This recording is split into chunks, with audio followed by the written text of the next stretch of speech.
All right, hey, Shalom. Want to begin by giving all glory and praises to Yahweh, Bahashem Yahweh Shai, Bahashem Rechakodash. Double honors to the elders and apostles of Great Millstone. Shalom to the hopefully elect.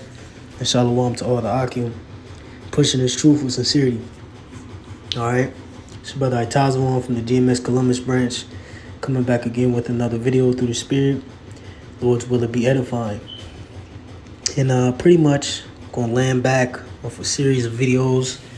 I didn't really get to go into full detail concerning the situation with Sakari, okay?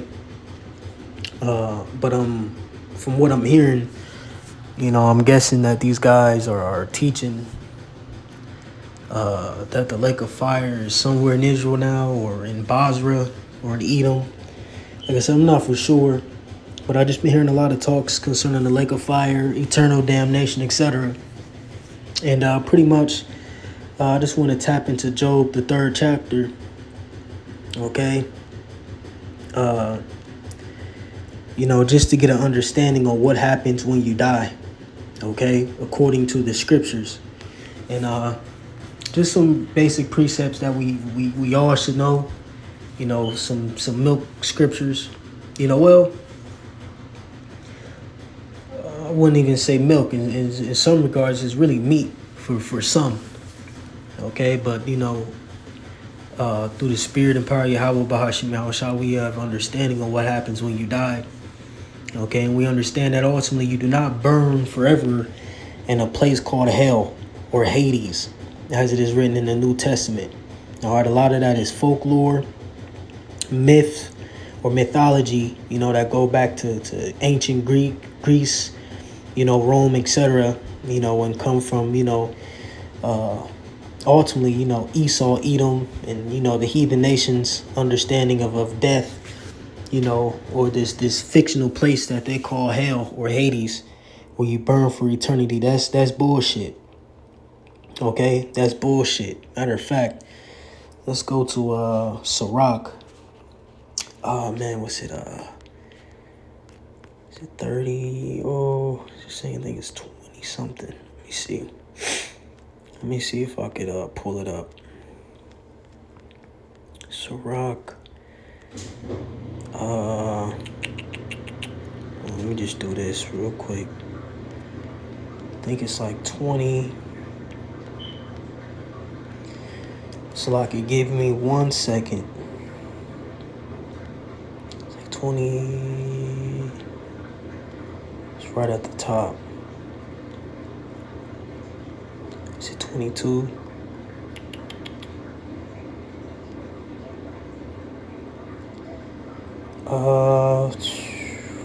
So like it, bear with me. Baba Kusha.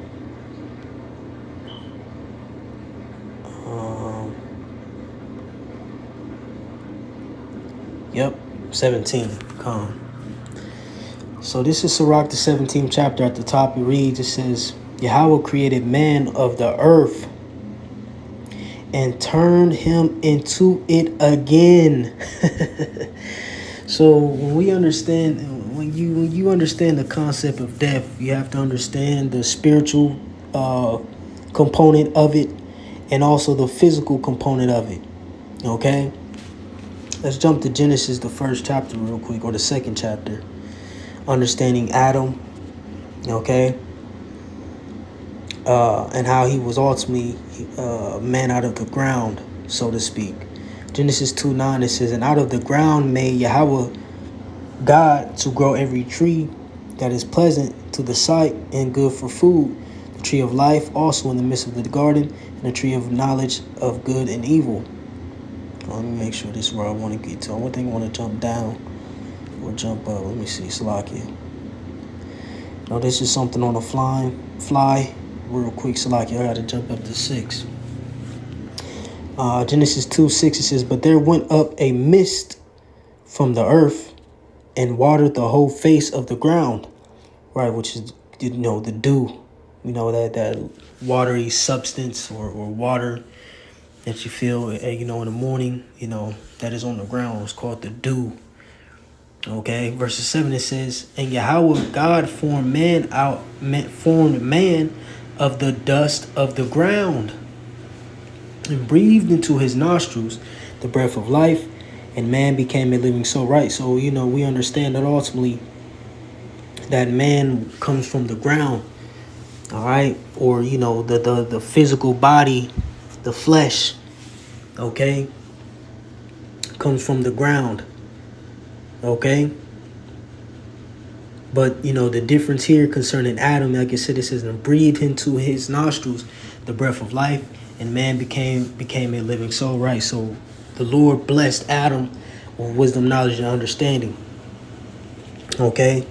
Something that he didn't gift or grant to the rest of the human beings or nations that were on the earth prior to Adam, because you did in fact have human beings, or man and woman was created. All right. So like, not only was Adam just created, or Eve, it was a whole population, that was created, in the earth. Okay, let's get that in Genesis 1, and I'm going to start at 24. It says, in the Alahayim, when you go into this word God here, is Alahayim, or how they say it in the Syrian, all right, Elohim. It says, let the earth bring forth the living creature. See, let the earth bring forth the living creature after his kind, cattle and creeping thing, and beasts of the earth after his kind. And it was so. And the Alahayim made the beast of the earth after his kind, and cattle after their kind, and everything that creepeth upon the earth after his kind. And the Alahayim saw that it was good. And Alahayim said, let us make man in our image. Right, so they had limbs, eyes, mouths, so on and so forth. They had physical features. After our likeness, and let them have dominion over the fish of the sea, and over the fowl of the air, and over the cattle, and over all the earth, and over every creeping thing that creepeth upon the earth. So the Alahayim created man in his own image. In the image of the Alahayim created he him. Male and female created he them. You see, them, plural. All right.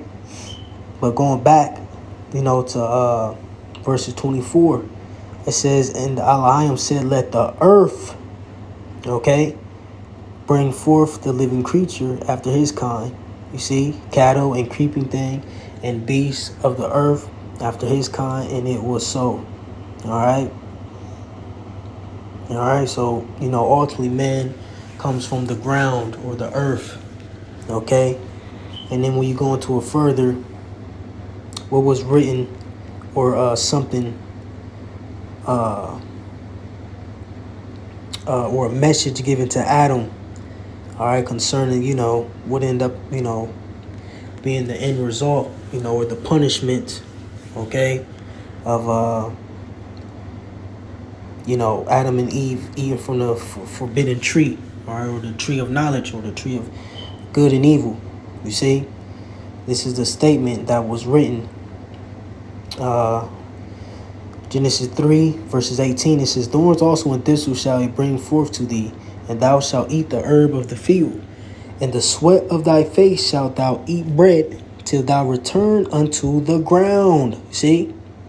For out of it was thou taken, for dust thou art, and unto dust shalt thou return. You see? So that's the physical aspect of us dying.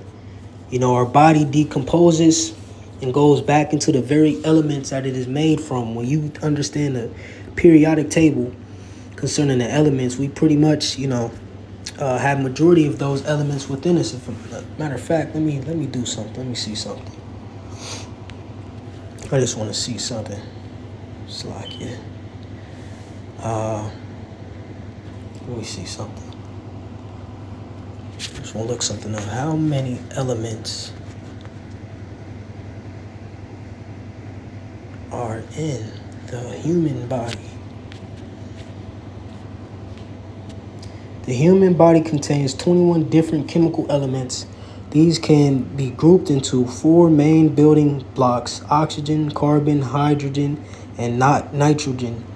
8 essential minerals: calcium, phosphorus, potassium, sulfur, sodium, chlorine, magnesium, and iron, and 9 trace elements: magnesium, copper, zinc, iodine, fluorine, psyllium, and molybdenum, boron, and cobalt. And let me see, just get a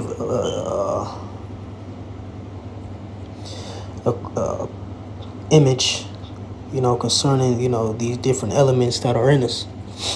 Okay. See, so just something. 11 elements of the human body, and how many elements are on the? I think it's elements periodic table. It's like how many numbers? How many elements? I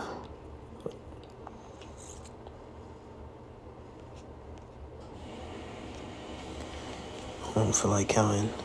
118. Okay. So our body is in fact comprised of elements. Okay. Just to identify, that ultimately we come from the ground. All right, and we're the majority of the elements found, in the earth. Okay. So our body is comprised of elements that come from the earth. See? Playing. Cancel that. Now, understanding the physical part of it. Matter of fact, let's go back to Sirach, the 17th chapter. Read that again. Real quick. This is Sirach 17 at the top. It says in Salakia, Abarat's, this is edifying. Like I'm just going off a fly through the spirit.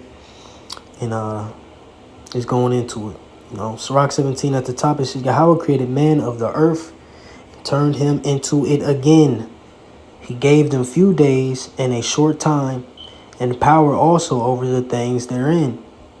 He endued them with strength by themselves, and made them according to his image, and put the fear of man upon all flesh, and gave him dominion over beasts and fowls. It goes right with Genesis, the 1st chapter.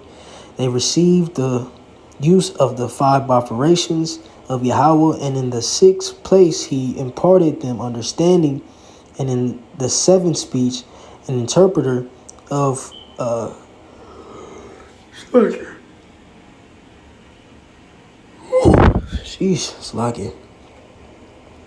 cogitations thereof, counsel and a tongue and eyes, ears and a heart gave he them to understand. Withal he filled them with the knowledge of understanding, and showed them good and evil. He set his eyes upon their hearts, that he might show them the greatness of his works.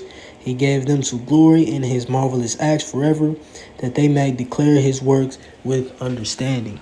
See? So it's pretty much breaking down, all right, the physical nature of men, okay, and the things that, ultimately the Heavenly Father, via the Elohim, all right, programmed into man. You see? So now understanding, the physical sense of what happens when you die, you give up the spirit. Okay? You give up the spirit. Your body is laid to rest. All right, and it decomposes back into the earth. That's what the saying, they get dust to dust, ashes to ashes. All right? Your body breaks right down, okay, to the earth that it came from ultimately. You see? Now, let's get a classic. We all should